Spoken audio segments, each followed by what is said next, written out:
აჭარავას პასი შევიდა საჯარო მოძრაობა და პენალტი უნდა იყოს რა თქმა უნდა. კი ბატონო, ეს ასეც არის, ყვითელი ბარათიც იქნება იქვე. ძალიან კარგად გააკეთა ყველაფერი ნიკა კაჭარავამ. აი ეს სრულ მოძრაობა იყო აღსანიშნავი და პეტრო ზანოტის არაფერი დარჩენოდა იმის გარდა, რომ წაექცია საქართველოს ნაკრების ფორვარდი. ნახოთ ვინ შეასრულებს.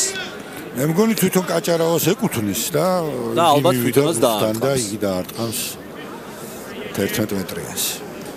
პეტრო ზანოტი მიიღო ყვითელი ბარათი. აი ამ უხეშობისთვის. ნახოთ ნიკა კაჭარავა ელია ბენედეტინის წინააღმდეგ.